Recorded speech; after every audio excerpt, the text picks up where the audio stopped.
Hello friends, बहुत बहुत स्वागत है आप सभी का हमारी क्लास में जिसका नाम है power house of physical education concept. तो दोस्तों, आज की जो मैं क्लास लेकर आया हूं और जो कि हमारे फिजिकल एजुकेशन के जितने भी एस्पिरेंट्स हैं उनके मन में जो एक सवाल रहता है हमेशा, और इस समय सबसे ज़्यादा चर्चित सवाल है, उस पर ही हम लोग बात करने आए हैं।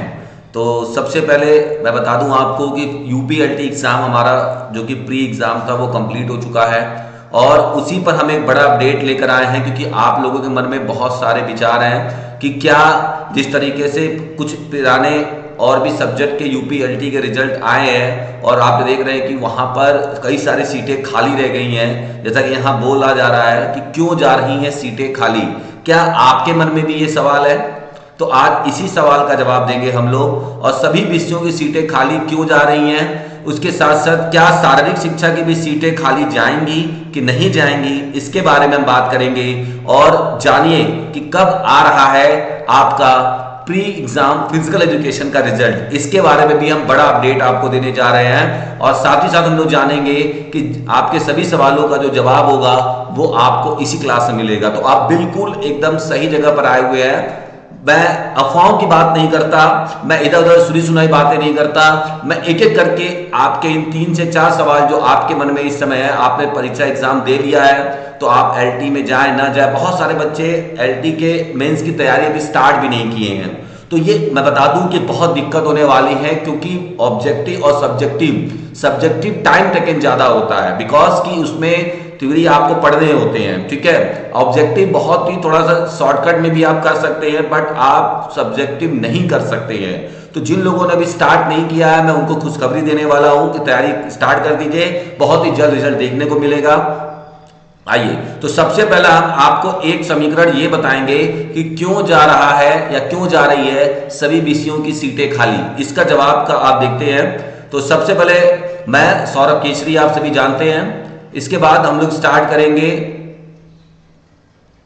हाँ, तो सबसे पहले देखिए हम लोग स्टार्ट करेंगे, ये आप देख सकते हैं। इससे पहले हमको सारे सब्जेक्ट की सीटों की संख्या जाननी होगी, ठीक है। अभी तक जितने भी आए हुए हैं, तो आप लोग सिर्फ एक दूसरे की जो बातें हैं उसको सुन के अफवाह फैला रहे हैं कि सीटें नहीं मिल रही हैं, 40% लोग नहीं मिल रहे हैं, इतने परसेंट लोग नहीं मिल रहे हैं। जी बिल्कुल नहीं मिल रहे हैं। अब आप लोगों को लग रहा हो कि सर कैसी बातें कर रहे हैं। जी मैं सही बता रहा हूं। आप लोगों ने सिर्फ और सिर्फ आप वेकेंट सीट की, जो वेकेंट या वैकेंसी की सीट ये आई है, आप सिर्फ इस पर बात कर रहे हो, टोटल आप देख रहे हो। क्योंकि आपको मैं बता दूं, जैसे ये है, ये सीधी, अब इसमें कई सारी कैटेगरीज भी होती है, ठीक है। अभी मैं आपको दिखा रहा हूं और इसका क्या पूरा गणित है, क्या पूरा समीकरण है, कैसे निकाले जाते हैं, इन पर मैं आपको आज सेटिस्फाइड कर दूंगा, जो लोगों के मन में बहुत सारा सवाल रहता है, ठीक है। तो सबसे पहले हम लोग बात करेंगे, ये हमारा 13 जो है, और ये शारीरिक शिक्षा जो कि हमारा सब्जेक्ट है, हम इस पर बात करने वाले हैं। 203 सीटें जो हैं वो पुरुषों के लिए है, आप देख सकते हैं, पुरुष शाखा के लिए रिक्तियां हैं, और 82 सीट जो है वो अनारक्षित यानी कि जनरल वालों के लिए है, और यहां पर 20 सीटें जो हैं वो ईडब्ल्यूएस वाले बच्चों के लिए है। इसके साथ साथ पिछड़े वर्ग के लिए 54 सीटें हैं, इसको हम ओबीसी या बीसी भी कहते हैं, ठीक है। और अनुसूचित जाति यानी एससी के लिए आपकी 43 सीटें हैं, और साथ ही साथ एसटी वालों के लिए 4 सीटें हैं, और दिव्यांग के लिए 8 सीटें हैं, और भूतपूर्व के लिए 10 सीटें हैं, और स्वतंत्रता सेनानी के लिए 4 सीटें हैं, और अंतर्राष्ट्रीय स्तर पर जो खिलाड़ी या राष्ट्रीय स्तर पर जो खिलाड़ी उत्कृष्ट प्रदर्शन प्राप्त किए हैं किसी खेल में, उनके लिए भी 4 सीटें हैं। तो अब आप इसका समीकरण समझिएगा। आपका टोटल सीट 203 है, पहले एक समझ लीजिए ध्यान से। 82 सीट जो है, अगर हम लोग 82 सीट जो जनरल की सीटें हैं 82, ठीक है, उस सीट पर हम लोग क्या करेंगे, एक बार ध्यान दीजिएगा कि 82 और हम इंटू करेंगे 15 से एक सीट पर, तो यानी कि 12 से, यानी इसका मतलब क्या हो गया, जहां पर आपका ये है तो इसमें आपके कितने बच्चे हो जाएंगे, 1230 बच्चे हो जाएंगे, ठीक है। तो 1230 बच्चे और जनरल की मेरिट 1230 जनरल बच्चों को लिया जाएगा और इनकी मेरिट अलग बनेगी। तो इसकी मेरिट भी साथ साथ बता दूं मैं कि जितने भी बच्चे 80 से ऊपर किए हुए हैं, लगभग 80 से नीचे भी आ सकता है, मैं कंफर्म इसको अभी नहीं कर रहा हूं क्योंकि ये टेंटेटिव एक मैं बता रहा हूं। तो 80 अगर क्वेश्चंस आपने सारे काट पीट के सही किए हैं या थोड़ा से नीचे भी है तो भी आपका सिलेक्शन हो जाएगा। इस बात की पूरी गारंटी कि 1230 बच्चों को लिया जाएगा। ठीक है, इसके साथ ही साथ ईडब्ल्यूएस में अगर 20 है तो 20 सीट को अगर हम लोग, अब क्यों सीटें जा रही हैं खाली, मैं अभी आपको सारा बात बता रहा हूं। अब समझिए कि 20 सीटें ईडब्ल्यूएस में है और हम इसका इंटू 15 से करेंगे। ठीक है, तो लगभग 300 बच्चे क्वालिफाई करेंगे। 1200 में से 300 बच्चे क्वालिफाई करेंगे आपके। यहां पर मैं बता दूं आपको 300 यहां पर और 1230 यहां पर, ये बच्चे क्वालिफाई करेंगे और इनकी मेरिट भी लगभग इससे थोड़ी कम जाएगी। लगभग अगर 75% भी बच्चे 75 नंबर भी लाए हुए हैं या 70-75 के बीच में भी हैं तो भी इनका चांस बनता है आने के लिए। इसके बाद बात करते हैं अनपिछड़ा वर्ग यानी ओबीसी की। तो ओबीसी में अगर हम बात करते हैं जहां पर हमारा आप देख सकते हैं 54 सीटें हैं, तो 54 को हम इंटू करेंगे 15 से तो 810 बच्चे जाएंगे। कितने बच्चे जाएंगे? 810। हाँ, अब मैं जो बताना आता आपको, अपने पहले क्लास में भी मैंने बताया था कि जनरल से ज्यादा कट ऑफ जा सकता है ओबीसी वालों का। ओबीसी में कट ऑफ थोड़ा सा जनरल से ज्यादा होगा। इस बात को अभी जो लोग नहीं समझ रहे हैं लिख लीजिए, मैं लिख कर उनको दे दूंगा, उनका कट ऑफ ज्यादा जाएगा। अच्छा, कई लोगों के मन में यह भी दुविधा है कि क्या सर जीके जीएस का गणित है कि जीके जीएस में 40 नंबर नहीं लाने से ऐसा हो रहा है? बिल्कुल भी ऐसा नहीं है। अगर आपके मन में ये थोड़ी सी भी दुविधा है तो ऐसा बिल्कुल भी नहीं गया है। किसी भी तरह के विज्ञापन में ये नहीं लिखा गया था कि जीके जीएस में 40 मार्क्स अलग लाने होंगे और आपके मेन सब्जेक्ट में 40 मार्क्स अलग लाने होंगे। इसका कोई भी वास्तविक संबंध नहीं है। ठीक है, आप अफवाहों पे मत जाइए, सिर्फ लोग अफवाह फैला रहे हैं, आपको बेवकूफ बना रहे हैं। इस तरह से कुछ भी नहीं होने वाला है। साथ ही साथ अब आप देखिएगा कि 43 सीटें आपकी किसकी है? 43 सीटें आपकी है एससी वालों की। तो एससी यानी कि जो एससी कैटेगरी के हैं, शेड्यूल कास्ट हैं, उनका अगर आप 43 सीटें को लेते हैं तो 43 इंटू 15 अगर हम करते हैं तो 645 बच्चे हैं। कितने हैं? 645, यानी कि टोटल यहां पर 645 बच्चे हैं। मैं बता दूं कि इसमें जो लोग पास है, जो लोगों ने भी इनको 52 मार्क्स लाना था, अगर ये 52 नंबर भी लेकर आए हैं एससी में तो भी इनके होने के चांस है। ठीक है, तो बिल्कुल भी घबराने की जरूरत नहीं है। आप सभी क्वालिफाई कर रहे हैं, 70, 75, 80 के आसपास जितने लोग हैं वो सब क्वालिफाई कर रहे हैं। अब बात रही एसटी वालों की, तो देखिए एसटी वालों में 4 सीटें सिर्फ दी गई हैं। तो 4 को अगर हम लोग करते हैं तो यहां भी हमारी टोटल 60 सीटें हैं। अब 60 सीटों में एससी वालों का भी लगभग आप मान के चलिए कि इसमें भी हो सकता है कि कुछ बच्चे जो 52 नंबर या 52.5 या 53 नंबर या 53 क्वेश्चंस भी अगर सही कर रहे हैं तो भी उनका सिलेक्शन होने का पूरा चांस है। अब हम बात करते हैं दिव्यांगजन। तो देखिए अब आप 8 क्वेश्चन देखिएगा ध्यान से कि कैसे फिजिकल एजुकेशन में और बाकी सब्जेक्ट में क्यों जा रही हैं सीटें खाली, समझिएगा ध्यान से। अब मैं आपको इसका समीकरण बता रहा हूं। तो सबसे पहले जैसे मान लीजिए यहां पर आपने देखा कि दिव्यांगजन में 8 सीटें हैं, तो 8 इंटू और 15 करते हैं तो 120 सीटें हैं। तो क्या 120 दिव्यांग ने फॉर्म भरा होगा? आपको ऐसा लगता है कि फिजिकल एजुकेशन में 120 दिव्यांग हैं?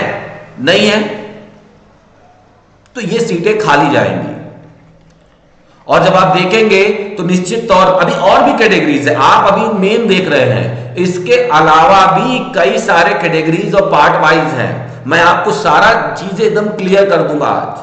जो भी आपके मन में डाउट है सब मैं बार बार आप लोगों से बोलता हूं और रिक्वेस्ट करता हूं। आप सब जो पढ़ाई भी कर रहे हो और फिजिकल एजुकेशन का एकदम अफवाह में पागल हो चुके हो, अफवाहों के शिकार हो चुके हो। जो आपको दिखाया जाता है आप उसी को सच समझ लेते हो। कभी भी आप गहराई में जाकर चीजों को ठीक से करने का अभ्यास नहीं करते हो, जिसकी वजह से आपको आगे जाकर दिक्कत होगी और आप अपने आप को खराब कर रहे हो। जैसे अभी आपने प्रैक्टिस शुरू नहीं किया यूपीएलटी का, ये सबसे बड़ी गलती आप कर रहे हो। इतना ज्यादा टाइम टेकन है ना कि 10 यूनिट के सिलेबस को कंप्लीट करने में 4 से 5 महीने का समय लगेगा और आपके पास 3.5 महीना ही समय बचा हुआ है। आप इस बात को नहीं समझ पा रहे हैं, सोच रहे हैं कि जब आएगा तब हम काम करेंगे, तो आप बहुत बड़ी गलती कर रहे हो।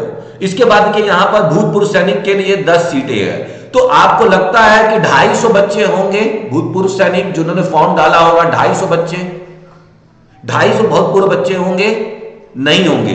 तो यहां भी सीटें खाली जाएंगी। समझ में आया बात कि क्यों सीटें खाली जा रही हैं? यहां भी सीटें आपकी खाली जाएंगी। इसके अलावा देखिए 4 स्वतंत्रता संग्राम वाले भी हैं, तो यहां पर भी आपकी 60 सीटें हैं। 60 सीटें अगर आपकी यहां पर है तो इसमें भी क्या स्वतंत्रता संग्राम वाले जो कोटा है उसके भी बच्चे आपको 60 पूरा मिलेंगे? नहीं मिलेंगे। वहां भी मुझे नहीं लगता है कि मिलेंगे, क्योंकि इसका जो पूरा समीकरण है, आप समझिएगा इस बात को कि ये जो पूरा समीकरण है, कुल मिलाकर 33 से 34 हजार लोगों ने फॉर्म भरा था फिजिकल एजुकेशन का, जिसमें से बताया गया है कि 66.6% ही बच्चे फाइनल एग्जाम में लिए मतलब गए थे, और बाकी 34 बच्चे स्टूडेंट 34% जो स्टूडेंट थे वो क्या हो गए थे? वो एब्सेंट थे। अब इसके बाद समझिएगा कि अगर हम इसमें से 34% निकाल देते हैं 33,000 में से, तो लगभग 24,000 स्टूडेंट पढ़ेंगे। 24,000 में से अगर हम लोग 8,000 महिलाओं को निकाल देंगे तो लगभग 16,000 बच्चे होंगे। अभी 16,000 बच्चों में जो मेन सिलेक्शन होना है वो होना है आपका तकरीबन, ठीक है, अगर आप 203 सीटों को लेके जा रहे हैं और उसमें 15 कर रहे हैं तो लगभग 3,045 सीटों का है। इसमें भी अभी बहुत सारी चीजें कम होंगी, ठीक है। अभी महिलाओं का अलग है, ये लड़कियों का अलग, मैंने 8,000 लड़कियों को निकाल दिया है, उनका सीट अलग है, तो उनको आप मत काउंट करिएगा, ठीक है। तो कि आप लोग ना सिर्फ सुनी सुनाई बातों पर विश्वास करते हैं, एकदम भी दिमाग और अपना पैटर्न और अपना ब्रेन यूज नहीं कर, क्योंकि आप एकदम बेवकूफी के सभी लोग, मैं किसी को बोल नहीं रहा हूं, आप लोग कुछ जानते नहीं, बस खाली वो कर। अब देखिए यहां पर अंतरराष्ट्रीय और राष्ट्रीय इसमें मिलेंगे, जो लोग इस कैटेगरी में भरे हुए हैं इसमें हो सकते हैं कि पूरे सीटें मिल जाएं, बच्चे इसको मिल जाएंगे, ठीक है। क्योंकि फिजिकल एजुकेशन में अब देखिए आप लोग बोल रहे थे ना कि क्यों हिंदी में जा रहा है, तो आप अगर 11 बच्चों का लेंगे जो खिलाड़ी, ऐसे कितने बच्चे हिंदी के होंगे जो खेले होंगे राष्ट्रीय अंतरराष्ट्रीय? होगा कोई? अगर हमें 11 और गुड़े करके अगर हम 15 करते हैं तो 165 बच्चे आपको अंतरराष्ट्रीय स्तर मिलेंगे। इसीलिए यहां पर इसका रिजल्ट जा रहा है खाली, इसकी सीटें जा रही खाली। इसी प्रकार से देखिए जो विज्ञान की बातें हुई थी, अगर हम विज्ञान में 15 × 15 करते हैं और 225, तो इसकी सीटें क्यों जा रही हैं? इसकी सीटें खाली, हर कैटेगरी में बच्चे नहीं मिल रहे हैं। देखिए 38 सीट यहां पर था, 30 सीट यहां पर है, दिव्यांगजन में है, तो क्या हर कैटेगरी में बच्चे मिल रहे हैं? सारे कैटेगरी में पूरे बच्चे मिल रहे हैं? नहीं मिल रहे हैं। तो आप जब देखे होंगे तो वहां यह भी लिख कर आया था कि कुछ विशेष कैटेगरीज में सीटें जो मतलब 15% बुलाना है वो 15% नहीं हो पा रही हैं, जिसकी वजह से सीटें खाली जा रही हैं। तो 70, 75, 80 ओबीसी वालों के लिए हो सकता है, ठीक है, ऊपर। तो इसी के आसपास सबकी मेरिट जाएगी, एकदम परेशान नहीं होना है। सारे बच्चे बहुत बढ़िया से करके आए हो, आप सभी का सिलेक्शन हो रहा है, लेकिन आप लोगों ने अभी तक तैयारी स्टार्ट नहीं की है मेंस की, तो आप बहुत बड़ी गलती कर रहे हो। क्योंकि मेंस की तैयारी के लिए सब्जेक्टिव तैयारी लिखने का और ऑब्जेक्टिव का दोनों में बहुत डिफरेंस होता है।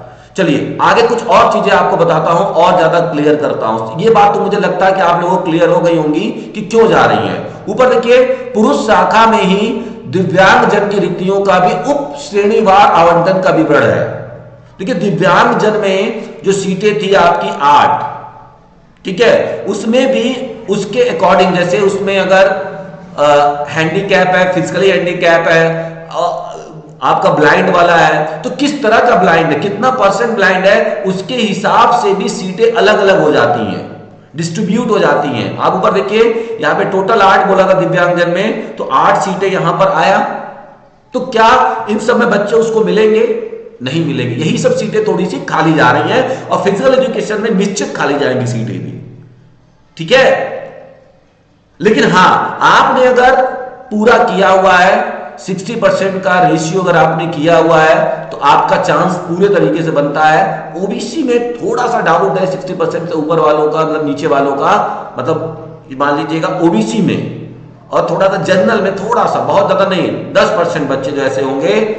अगर इनका डाउट है तो मान के चलिए कि बाकी सारे बच्चे क्लियर हो रहे हैं, कोई दिक्कत नहीं हो रहा है, ठीक है। यहां पे सीटें खाली जा रही है, लोगों को लग रहा है कि है, तो ओबीसी और जनरल में सीटें जिनका 60% से ऊपर है वो उस कटअप को नहीं पहुंच पा रहे हैं, तो उन्हीं की सीटें जा रही होंगी खाली। लगभग बाकी जगहों पर मुझे ऐसा लगता है कि सभी और कैटेगरीज में सीटें पूरे के पूरे बच्चे मिल जाएंगे, अगर आपने नियम वो किया है तो।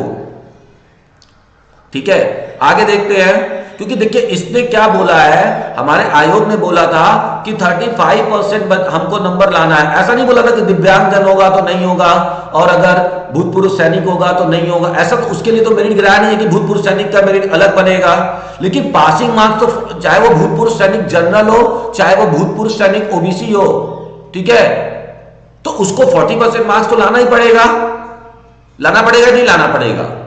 अब चाहे आपका दिव्यांगजन ओबीसी हो चाहे जनरल हो, उसको उतना परसेंट मार्क्स तो लाना पड़ेगा।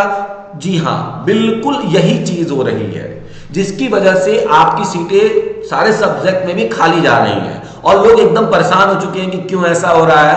ऐसा कुछ नहीं है, सिस्टम यही है। अगर आप इस सिस्टम को पकड़ लेते हैं तो निश्चित तौर पर आप बहुत अच्छे समझ पाएंगे।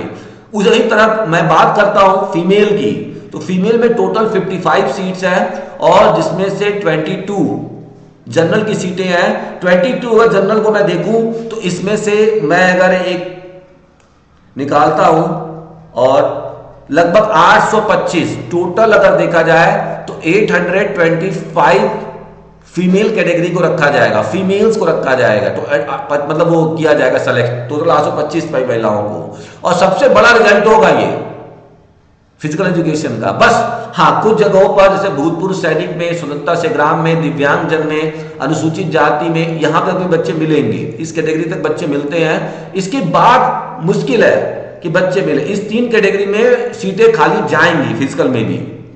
तो आप लोग बिल्कुल परेशान हो, क्योंकि 40% जो बोला था जनरल में, 40% जो बोला था ओबीसी में, ठीक है, वो, और 35% इन सब में बोला। अब यहां पर मान लीजिए कोई एससी एसटी भी होगा तो 35% भी नहीं ला पा रहा है, तो ऐसा तो है नहीं कि अगर 20% लाया तो उसको भी मैं दे दूं, ऐसा नहीं है, तो वो सीटें खाली चली जा रही हैं।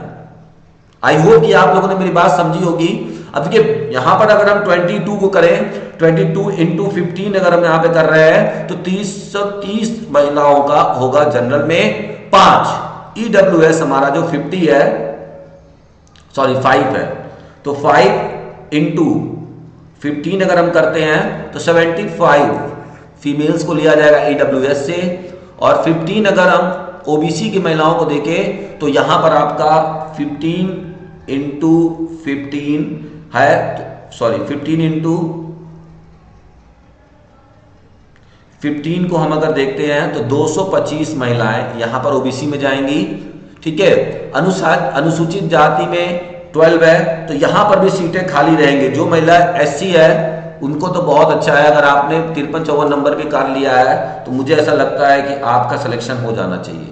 180 सीटें हैं, ठीक है। इसके बाद यहां पर एसटी में 1 सीटें यानी कि 15 लोग बुलाए जाएंगे, यहां पर 30 लोग बुलाए जाएंगे, ठीक है। दिव्यांगजन महिलाओं में देखिए अब ये सब सीटें क्या है, महिला कहां मिलेंगी 30 दिव्यांग फिजिकल एजुकेशन में, आपको लगता है? तो ये सब सीटें क्या होंगी, खाली नहीं जाएंगी। यहां पर देखिए 2 चीजें हैं, यहां पर 2 सीटें हैं, तो यहां पर भी आपका 30 सीटें हैं, तो आपको भूतपूर्व सैनिक महिलाएं मिलेंगी जो फिजिकल एजुकेशन में है। 1 सीटें यहां मिलेगा नहीं ना, ये सब खाली जाने वाला सीट है, ये सब सीटें खाली जाएगा। आपको बता दूं मैं, तकरीबन 300 से 400 सीटें या उससे ज्यादा सीटें फिजिकल एजुकेशन में खाली जाएंगी। एक और कैटेगरी की मैं बात करता हूं, देखिए प्रचलित स्नातक श्रेणी महिला शाखा हेतु दिव्यांगजन की रिक्तियां। तो दिव्यांग में आपने देखा था कि महिला में कितना था, तो दिव्यांग में 2 सीटें थी।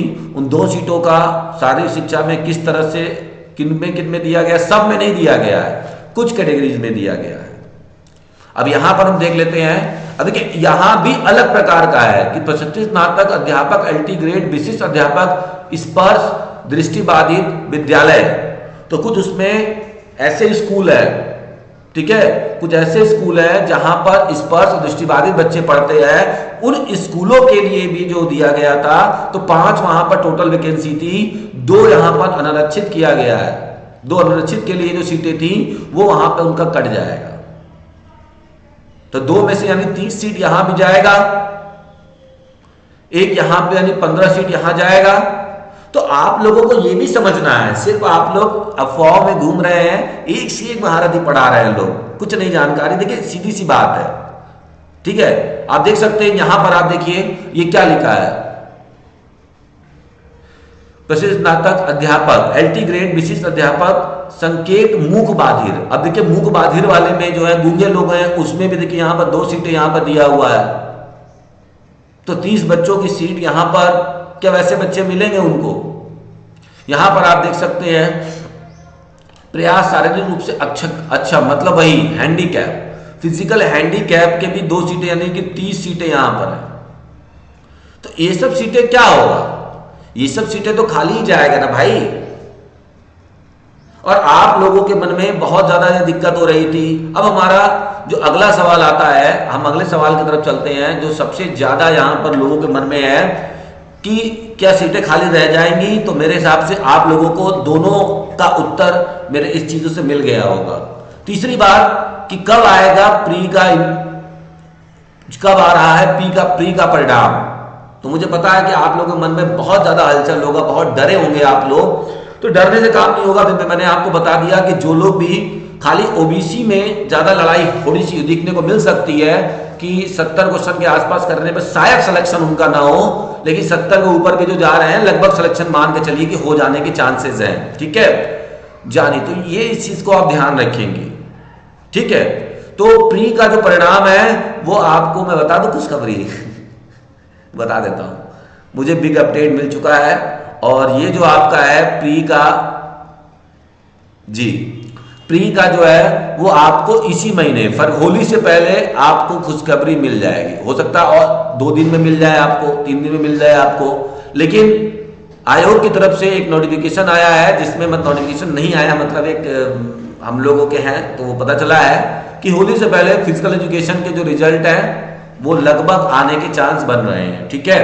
तो कोशिश करते हैं, अगर कुछ बीच में दिक्कत हुआ तभी ऐसा हो सकता है कि ना आ पाए, होली के बाद फिर समय आएगा 10 तारीख के बाद। लेकिन कोशिश ये चल रही है कि जल्द से जल्द आप लोगों का रिजल्ट दे दिया जाए और आप लोग अपनी प्री की तैयारी करें। आई होप कि आप लोगों को आज की जानकारी अच्छी लगी होगी। तो मान के चलिए कि होली तक ये सब मान के चलिए कि 60% 70% मैं कह रहा हूं, 60 to 70% मैं कह रहा हूं कि होली तक आप लोगों का जो हमारा होली है, होली तक सभी का रिजल्ट आ जाएगा और सब पास है लगभग। देखिए मैं जो पता कर रहा हूं मेरे हिसाब से वो सब पास है, एकदम सोचने की आवश्यकता नहीं है और कुछ भी नहीं करने की आवश्यकता है। आप लोगों को बताना चलूं कि मैं इस समय, देखिए आप लोग अगर अभी सोच रहे हैं कि तैयारी करें ना करें कैसे करें, तो इन सब के लिए परेशान नहीं होइए, आप सिर्फ राइटिंग करना शुरू कर दीजिए। मेरी क्लासेस स्टार्ट है और हम लोग मेंस की तैयारी करा भी रहे हैं, ठीक है। मैं कुछ आपको दिखाना चाहता हूं, मेंस की तैयारी हमारी स्टार्ट हो चुकी है। देखिए कॉपी चेकिंग सबसे बड़ा जो फैक्टर्स है वो कॉपी चेकिंग है। मैंने देखिए यहां पर बच्चों की कॉपी लिखवा कर लाइन वाइज लाइन चेक कर रहा हूं। यहां पर आप देख रहे होंगे कि एक एक लाइन चेक कर रहा हूं, पढ़ रहा हूं। यहां पर हमारा यूनिट 2 चल रहा है अभी। यूनिट 1 की कॉपी बच्चों से मैंने पूरे टॉपिक से लिखवा ली। हर टॉपिक से मैंने 8 नंबर के क्वेश्चंस और फिर हमारा 12 मार्क्स के क्वेश्चंस, ये मैंने सारे बच्चों से करवा ली है, ठीक है। ये सारे बच्चों से मैंने करवा ली है। हर टॉपिक से 2 क्वेश्चन, एक 8 नंबर का, एक 12 नंबर। जैसे यूनिट 1 में कुल मिलाकर 7 टॉपिक्स हैं, 7 टॉपिक है टोटल मिलाकर। हर टॉपिक से 2 क्वेश्चन लिखवाया मैंने और उनको मैंने चेक करके उनकी गलतियां भी बताई हैं, उनको इवेलुएट किया है। देखिए जब तक आपको पता ही नहीं चलेगा कि आपकी गलती कहां पे है, तो आप कैसे पता करोगे कि सही लिख रहे हैं गलत लिख रहे हैं। सबसे बड़ी बात है कि मैं आपको बना बनाया पूरा मटेरियल दे दे रहा हूं। देखिए यहां पर मैंने आपको, यहां पर सभी को मैंने पूरा सॉल्व किया हुआ, जो आप 10 दिन में कॉपियों में 50 घंटा समय देने के बाद आंसर खोज पाएंगे, वो बना बनाया। और ऐसा नहीं है कि वो सिंपल क्वेश्चन उठा के मैंने टॉपिक से दे दिया है, सिंपल नहीं है, आप पढ़िए, ठीक है। भारत में शारीरिक शिक्षा के ऐतिहासिक विकास का विश्लेषण कीजिए, क्वेश्चंस का लेवल भी आप देखिए। इसके बाद देखिए उसमें जब पूछा कि विश्लेषण कीजिए, तो प्राचीन काल में मैंने बताया कि क्या होता है एंशिएंट में, फिर मेडिवल पीरियड में कैसा था, धनुर्विद्या, कुश्ती, ये एक कॉन्सेप्ट है। आप लोग इस चीज को नहीं समझोगे, ठीक है, मुझे पता है। आप भ्रम में जी रहे हो, इसलिए नहीं समझोगे कि आप सब भ्रम में, आपको बताया जा रहा है इसमें सीट खाली जा रही है, आप हाय तौबा मचा रखे हो। ऐसा कुछ भी नहीं है। सीट खाली जाएगी, फिजिकल में भी जाएगी, बता दिया मैंने क्यों जाएगी। कुछ विशेष कैटेगरी है जिसमें सीट खाली जाना लाजमी है, बच्चे नहीं मिलेंगे उसमें, क्योंकि उसमें 40% और 60% का क्राइटेरिया, जो 40% और 35% का क्राइटेरिया लगा रखा है इसके वजह से। तो आप देख सकते हैं किस तरीके से, देखिए यहां पर यूनिट 2 का भी मैंने बना लिया है। देखिए ये देखिए यूनिट 3 का भी आपका पूरा बन चुका है, एकदम सेम उसी पैटर्न पर। क्वेश्चन देखिए, संगठन एवं, ठीक है, explain the meaning and definition of organisation. ठीक है, तो आप देखिए किस तरीके से, और सिर्फ यही नहीं है, देखिए ना सारा क्वेश्चन हर टॉपिक से explain the meaning of administration and comment on the. तो आपको पता ही नहीं है कि 8 नंबर में कितना लिखना है, 12 नंबर में कितना लिखना है, स्पेस नहीं जानते हैं, टाइमिंग नहीं जानते हैं, कंटेंट कैसा लिखना है ये नहीं जान रहे हैं। तो यहां पर जो मैंने आपको देखिए, इस पे मैंने क्या बताया है, ये जो मैंने आपको दिखाया इस पर मैंने बताया कि आपके जितने भी डिस्क्रिप्टिव क्वेश्चंस बनते हैं, जितने भी डिस्क्रिप्टिव क्वेश्चन बनते हैं वो ज्यादातर इसी 11 पैटर्न से ज्यादा नहीं पूछे जाएंगे। सबसे पहला एप्लीकेशन बेस्ड होगा, टिप्पणी बेस्ड होगा, मतलब कमेंट के लिए बोला जाएगा, एलोबरेट करने के लिए बोला जाएगा, आलोचनात्मक वर्णन करने के लिए बोला जाएगा, जस्टिफाई करने के लिए बोलेगा, कुछ स्टेटमेंट होगा, इवेलुएट करने के लिए बोला जाएगा, कंपेयर तुलनात्मक अध्ययन कीजिए, इस तरह से क्वेश्चन में बोला जाएगा, विश्लेषण कीजिए ऐसा बोला जाएगा, चर्चा कीजिए, व्याख्या कीजिए, और याद बोला जाएगा कि 2 कोई टर्म्स दे देगा जैसे आइसोटोनिक आइसोकिनेटिक के बीच में अंतर स्पष्ट करिए, डिफरेंस बिटवीन आइसोटोनिक एंड क्यों अलग है इसको अंतर बताइए।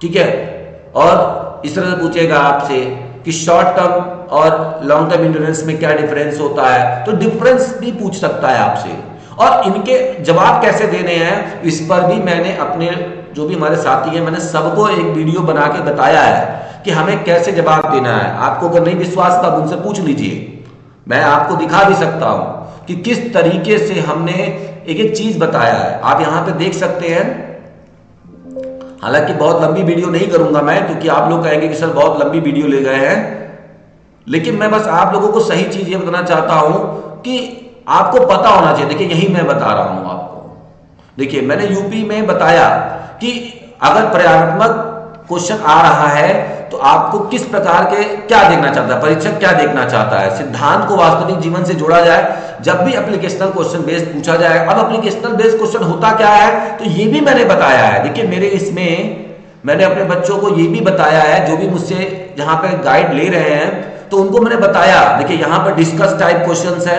मूल्यांकन के हर क्वेश्चन ने पूछा, बताया भी हूं मैं, स्पेशली मैंने बताया है कि डिस्कस टाइप क्वेश्चंस क्या होता है, एप्लीकेशन बेस्ड क्वेश्चंस क्या होता है। देखिएगा यहां पर देखिए आया ना प्रज्ञात्मक बेस्ड क्वेश्चन, तो प्रयोगात्मक बेस्ड क्वेश्चन मतलब कि खेल प्रतियोगिता में टाइप ए और टाइप बी जो व्यक्तित्व होता है, व्यक्तित्व के एथलीटों के व्यवहारिक अंतर को उदाहरण सहित प्रस्तुत कीजिए। तो खेल में कैसे टाइप ए और टाइप बी, किस तरीके से टाइप ए और टाइप बी पे बहुत तेजी से यहां पर काम हो रहा है, आप इस चीज को देख सकते हैं। मतलब प्रयोगात्मक बेस्ड है, विश्लेषण बेस्ड है, और इसकी बात ऐसा नहीं कि मैं क्वेश्चंस ऐसा दे रहा हूं, ये तो देखिए एलोबरेट, यहां देखिए थॉर्नडाइक सिद्धांत, trial and theory, enforcement theory पर एक चर्चा कीजिए। तो कैसे इन क्वेश्चन को सॉल्व कैसे करना है, देखिए मैंने यही बताया यहां पर आपको। ये देखिए प्रयोगात्मक बेस्ड क्वेश्चन पे क्या करना है, वास्तविक उसके चीजों को, जो वास्तविक कॉन्सेप्ट है उसको जीवन के चीजों से, मतलब जो भी आपके डेली लाइफ या कुछ चीजों से जोड़ते हुए उसको एक्सप्लेन करना है। दूसरी चीज कैसे लिखे कॉपी में, ये भी मैंने ट्रिक्स बताया हुआ है। सोचिए इतना बेहतरीन गाइडेंस कोई भी नहीं देगा फिजिकल एजुकेशन में। सबसे पहले आपको क्या करना है, स्टार्ट कहां से करना है, सबसे पहले तो आपके यहां दिमाग में ये होता है कि जो पहला इनर्शिया होगा उसको कैसे ब्रेक डाउन करना है। तो इनर्शिया ब्रेक डाउन करने के लिए आपको सिद्धांत और धारणा को संक्षेप में, मतलब कि जो भी कॉन्सेप्ट है उस कॉन्सेप्ट को पहले लिखना है कि वो what is the meaning of this term. जैसे अगर यहां पे टाइप ए और टाइप बी पर्सनालिटी को पूछा था तो पहले बताएंगे कि what is the difference between type A and what is the meaning of type A and type B personality and what is characters and traits, उसके कैरेक्टरिस्टिक्स और ट्रेट्स क्या है।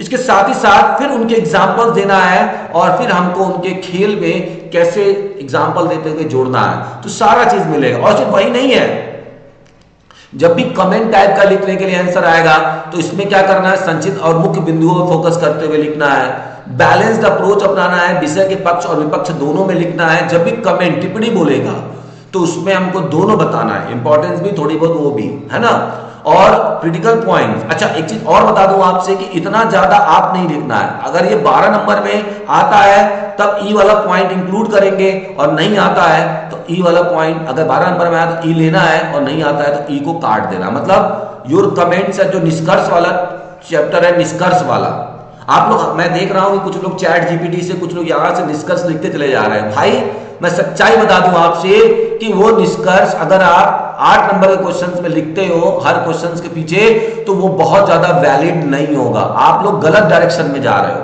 12 नंबर में निष्कर्ष आप लिखो वो बहुत बढ़िया लगेगा, बस समझ में आया, क्योंकि वर्ड लिमिट है। आपको पता है कि 8 नंबर में हमारा 125 वर्ड है और 12 मार्क्स में हमारा 200 वर्ड्स है, तो आपको सारा चीज पता है कि कैसे करना है। लोग नहीं समझ पा रहे, ना समझे, मैं समझाने का प्रयास कर रहा हूं, मेरा जो कर्तव्य है मैं बताने का। देखिए एलोबरेट टाइप में आप कैसे लिखोगे, कुछ बताएगा, बता दे फिजिकल एजुकेशन में, फिजिकल में नहीं, पूरे में ऐसे किसी ने बताया, आपको कॉन्सेप्ट दिया कि कैसे टाइप, कितने तरह के क्वेश्चन आ सकते हैं।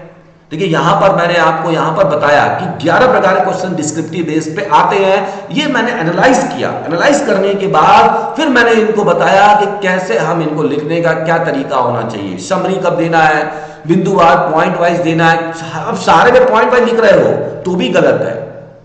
चलिए तो कोई बात नहीं है, अगर आपको जो भी चीजें लेनी है तो आप देख सकते हैं कि हमारा ये 2 नंबर आपकी स्क्रीन पर दिया हुआ है, इन दोनों पे आप कॉल करके हमसे डायरेक्ट जुड़ सकते हैं। तो 9203759372 यहां पर आप देख सकते हैं, और दूसरा नंबर हमारा ये है, ये हमारा ऑफिस का नंबर है, बुक्स वगैरह के लिए आप इस पर और मैसेज कर सकते हैं। तो मिलते हैं हम लोग नेक्स्ट क्लास में। आज आपका जो भी कॉन्सेप्ट, जो भी भ्रम था, और तैयार रहिए, होली से पहले आप लोगों को खुशखबरी मिल सकती है, मिठाइयां जरूर खिलाइएगा सभी लोग एक दूसरे को, अपने परिवार में। आप सभी को happy Holi advance. Thank you.